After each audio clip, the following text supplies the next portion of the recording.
What's up, y'all? And welcome back to another episode of Dad Needs to Talk. I am your host, Robert, and today we're going to be talking about Call of the Night, Volume 1. So let's talk about it.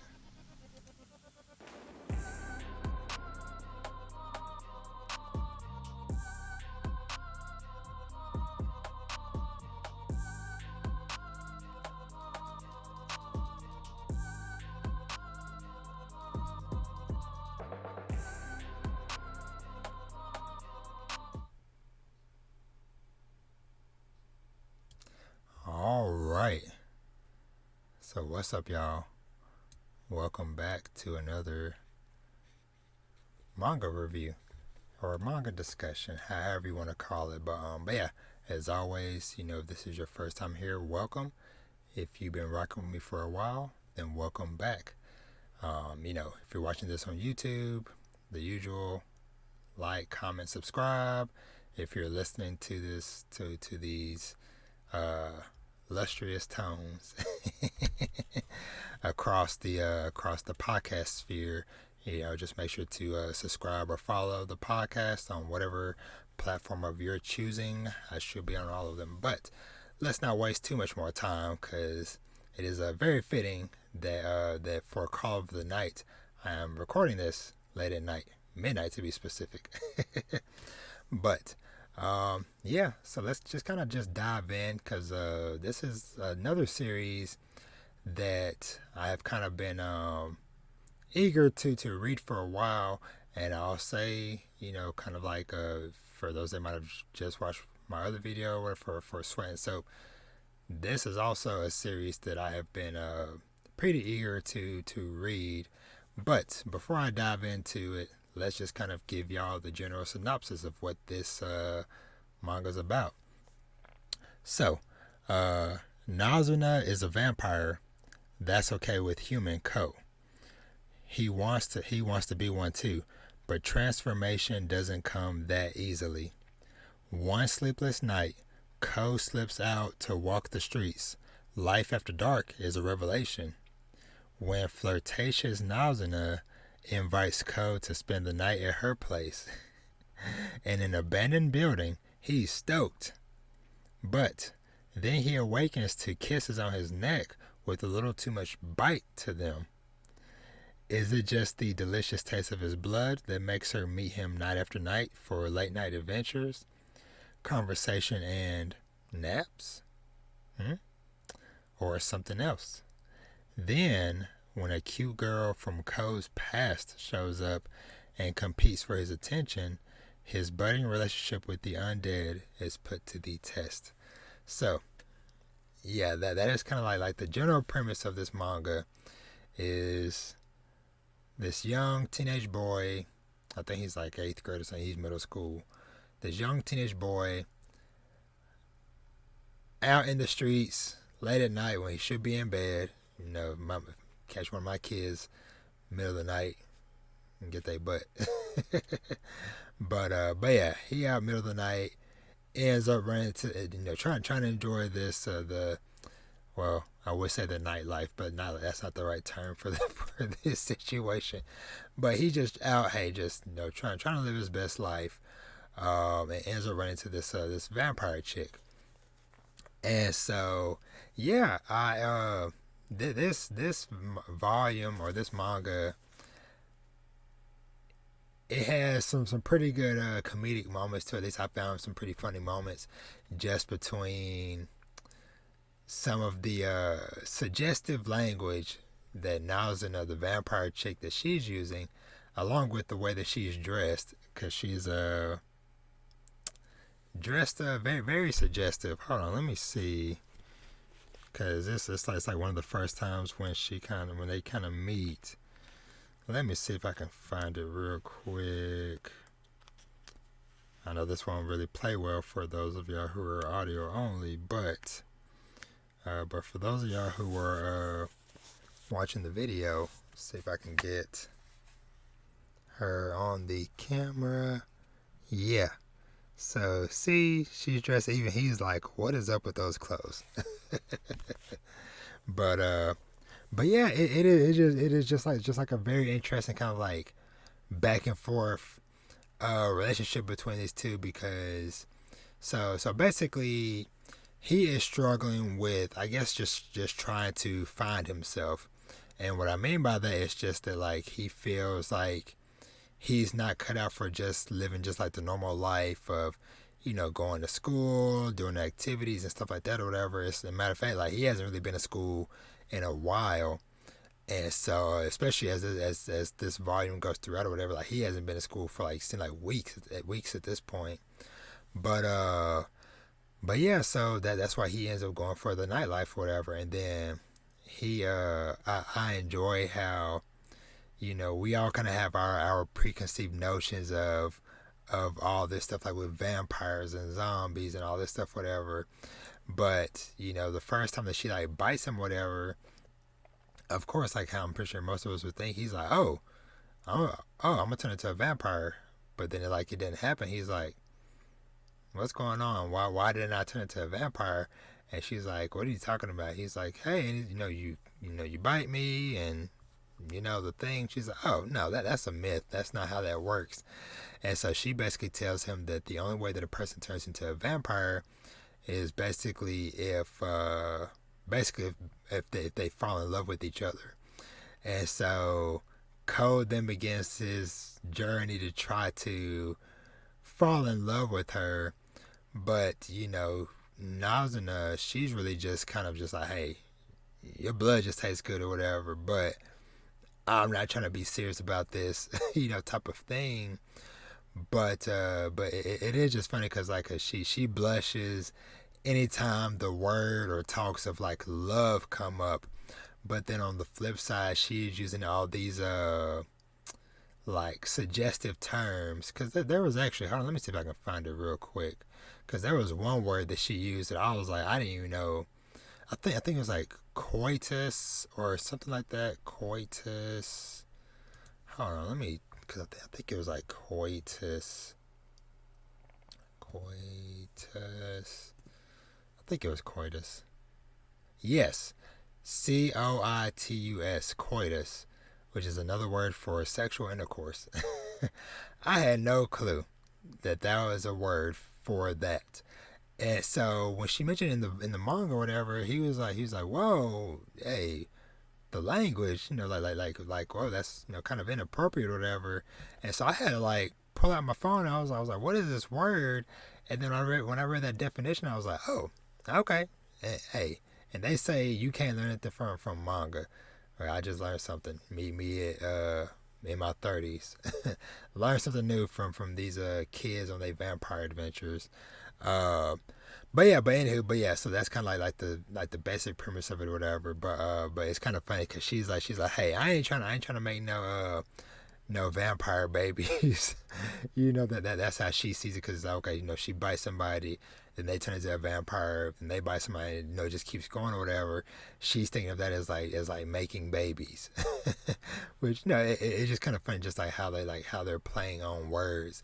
But just overall, like throughout this volume, I just really enjoy just like watching these two trying to figure out their relationship, like how they connect, because like I said, like Cole, he keeps on coming back every night and stuff, and it even gets to a point where like he comes and like the spot, I guess like the spot that he usually sees her, she's not there, so he's like freaking out and all this stuff, whatever. When he's like, wait, like why do I care, you know, type of thing. But he slowly realizes like, oh, maybe I am starting to feel something towards her, maybe, but yeah, but it's their relationship and stuff like that. It's just very cute and stuff, and Nezana, I just like how she is just like so energetic and just so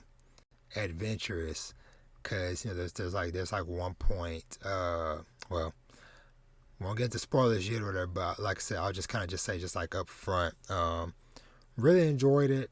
This is another one, that hey, I give thumbs up recommendation of, if you're looking for I guess I don't know if this kind of fall underneath like a like a comedy slice of life. I don't really know like what full genre this would like really fall into now that I think about it. Um, Let me see what do they kind of have this one classified as actually. Pardon me 1 second, y'all. I'm just trying to look see. Yeah, romantic comedy. So rom-com. So yeah, supernatural rom-com is kind of what they have this listed as. And so yeah, if you're into that type of stuff, like I said, it's definitely like a fun thing to kind of to get into. I am curious, like to read the next couple of volumes because I've heard from somebody who has read the next couple of volumes that they started losing interest in it a little bit or whatever. But of course, I want to at least like read the next couple myself to kind of make that judgment call for myself. But because like I said, I really enjoyed this one. And from the other part that's on the description about like somebody else from his past shows up, that was also a interesting kind of like a wrinkle that kind of got thrown into the situation of like, oh, you know, basically Cole kind of thought that there was nobody else in his life that like really cared about him or whatever, but this one person shows up and it's like, oh, okay. And so it kind of like becomes this I don't know if you, I guess maybe like this kind of like three-way love triangle type of situation to where this other person is, trying to spend time with Cole, and he's kind of torn between the two and stuff like that. So, but yeah, but like I said, overall, like I said, just really good. Like I said, nothing too crazy or serious with it. Like I said, it's just this boy just trying to figure out, who he is, discover himself. While also trying to see if he wants to fall in love with a vampire. So, dive into a little bit more specific, spoiler stuff, whatever. I just liked how, let me see, because there was one part in here where she freaking, she takes him up to the top of this building and freaking kicks him off the building. But she ends up, grabbing him and flying up or whatever, or causing him to kind of like fly in the air. And she's like very playful and stuff, and she just says like, hey, nighttime is playtime. And she asks him like how does it feel, and he's just like, hey, like it feels awesome. And so there was one line in here that I really enjoyed where basically he makes some type of comment about him not liking school and stuff like that. And let me see if I can find the specific line. But basically, she basically says like, living the night until the day gets better. And I found that it's like a very interesting, kind of powerful line that she said, and kind of how that plays into later on when his childhood friend Akira shows up, because then that kind of starts pulling him back into potentially the quote unquote normal lifestyle, because he starts leaving, or his time with Nazuna starts getting shorter, because he's like, well, I'm okay, I'll start heading out a little bit earlier, because his friend, she gets up super early, so they would meet up before she goes to school. So he's kind of like up late with Nazuna to maybe like 4 in the morning.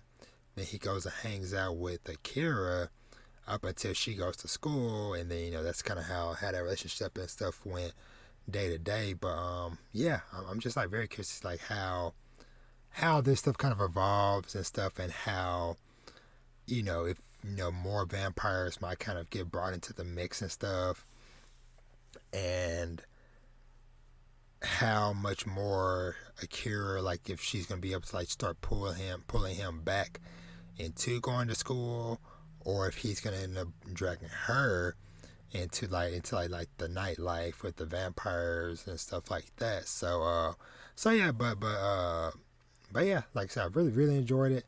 One of the part I really found funny was which kind of led to him reconnecting with his childhood friend, is that you know, they keep on having these situations where they keep on missing each other and, you know, running around trying to connect or whatever. So he's like, okay, you need to get a cell phone. And then she's like, oh, I have one. And she pulls out one of the old school, like really big, gigantic cell phones. She's like, I have one, but I don't told it because it's too heavy and stuff. So, but he ends up coming up with this idea of these basically kind of like walkie-talkie watches. And this is like so where we kind of get into the whole childhood friend Akira thing because as a kid he has set up a walkie-talkie set on top of a mailbox as a kid, but nobody never answered or whatever, or nobody never responded when he tried to call. Come to find out, he placed that on his childhood friends, his neighbors' mailbox unknowingly, and she's kept up with it all these years, but she was just always kind of afraid and shy to speak to him. But now, you know, they're older and stuff, whatever, and so she wants to, you know, try to reconnect and stuff with him, especially when she noticed that, hey, he has been coming to school for several days or weeks. And so that's how they end up, you know, in this situation where they're trying, you know, potentially bonding and trying to reconnect. But yeah, like I said, just, you know, once again, not wanting to drag this on just too long. But like I said, just really enjoyed it. You know, nothing, like I said, nothing too crazy. But yeah, I'm looking forward to continuing to read it. I think that between this and I'll grab this other one that I did a review for a little whiles back, Zom 100 Bucket List of the Dead. I think that both of these series will be a pretty good double header as we kind of as we're moving into fall and October, Halloween, spooky season. So I'm kind of planning. I'm just kind of saying this a little bit early here, but I'm planning, I think, to read because volumes 2 and 3 for both of these are already out. I have both the next couple volumes for Zom 100, and then, you know, the next 2 volumes for Call of the Night are easy for me to get. So I think I might at least read those next couple volumes of both. And so just as a heads up to look forward to that in the coming weeks. But yeah, like I said, Call of the Night Volume 1 at least gets a thumbs up from me. Like I said, go check it out wherever you can find your manga volumes at. So yeah, but yeah, that'll do it for this one. As always, thanks for watching or listening. Make sure you like, comment, subscribe, whether it's both on YouTube as well as on podcast services, so you can get updated whenever I release more manga volumes or more reviews in general, not just manga, TV show, anime, games, whatever, as well as podcast episodes. But yeah, y'all be easy. Have a great day, and I'll catch you in the next one. Bye and peace.